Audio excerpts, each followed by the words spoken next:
பணித்துளிகள் November 30, 2025 இன்றைய தியானத்திற்கான தலைப்பு நிச்சயமாகவே பலன் உண்டு. தியான வசனம் 2 தெசலோனிக்கேயர் 3:13. சகோதரரே, நீங்கள் நன்மை செய்வதிலே சோர்ந்து போகாமல் இருங்கள். வேகமாக ஆற்று வெள்ளம் ஓடி வருகின்றது. அதனை தடுத்து நிறுத்த விரும்புவது போல பாறைகளும் மரங்களும் செடிகளும் இடையில நிற்கின்றன. ஆனாலும் ஓடி வரும் வெள்ளம் அவைகளை கடந்து செல்கிறது. பாறைகளும் மரங்களும் செடிகளும் வெள்ளத்தை தடுத்து நிறுத்த முடியவில்லை. ஆனாலும் பாறைகளாலும் மரங்களாலும் எதுவும் நடைபெறவில்லை என்றும் கூறிவிட முடியாது. ஓடி வரும் வெள்ளம் தடுத்து நிறுத்தப்படாவிட்டாலும் கூட அவைகளின் வேகம் கட்டுப்படுத்தப்படுகிறது. நம்முடைய நல்ல கருத்துக்கள், சிந்தனைகள், முயற்சிகள் இந்த சமுதாயத்தை முழுமையாக மாற்றிவிட முடியாதுதான். ஆனாலும் அவைகளால ஏற்படும் சில அசைவுகள் சில மாறுதல்களை உருவாக்கவே செய்கிறது. சிலருடைய வாழ்க்கையில எவ்வளவுதான் போதித்தாலும் ஒரு முழுமையான மாற்றத்தை காண முடியவில்லை என்பதுதான் உண்மை. ஆனாலும் அந்த போதனைகள் ஏதாவது ஒரு வழியில் அவர்களது தவறான போக்குகளை ஓரளவு கட்டுப்படுத்தப்படுகிறது என்பதை மறக்கக்கூடாது. பொய் சொல்லாத என்றாலும் பிள்ளைகள் பொய் சொல்லத்தான் செய்யறாங்க. தேவையில்லாம ஊர் சுற்றாதே என்று தினமும் சொன்னாலும் அவங்க ஊர் சுற்றதான் செய்கின்றனர். அதே வேளையில நாம் சொன்னது முற்றிலுமாக பயனற்றது என்று சொல்ல முடியாது. அப்படி செய்வதால அவங்க பெரிய பொய்யர்களா மாறிவிடாமல் தடுக்கிறது. அவர்கள் ஊர் சுற்றுவதை தவறற்ற செயலாக கருதி விடாமல் தடுக்கிறது.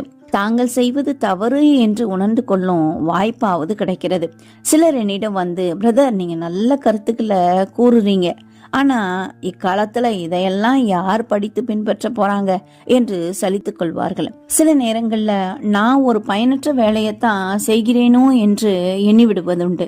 ஆயினும் இந்த கருத்துக்கள் சிலருடைய வாழ்க்கையில எந்த மாற்றத்தையும் ஏற்படுத்தாவிட்டாலும் அவைகளினால மாற்றம் அடைகின்றவர்களும் மாற்றத்தின் தேவையை உணர்கின்றவர்களும் பலர் உண்டு.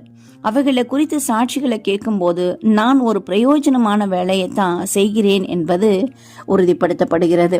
நீங்களும் மற்றவர்களுக்கு புத்தி சொல்லி சொல்லி சோர்ந்து போயிருக்கலாம், ஆலோசனை கூறி அழுத்து போயிருக்கலாம். ஆனாலும் செய்கின்ற வேலையை செய்து கொண்டே இருந்தால் நிச்சயமாய் அதற்கான பலன் கிடைக்கும்.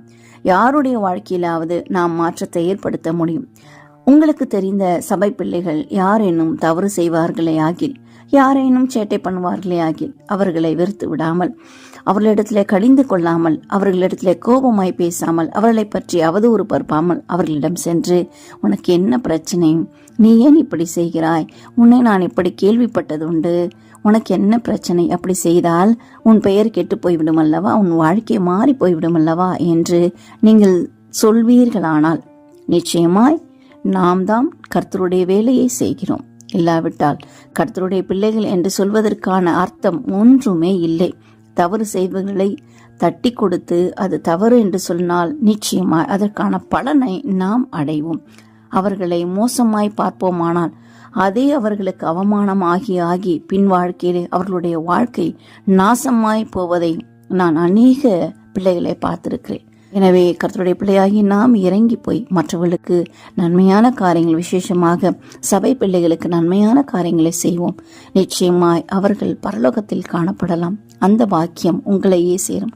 தேவன் நம்மை ஆசீர்வதிப்பார். இந்த நாள் உங்களுக்கு இனிய நாளாய் இருக்கட்டும்.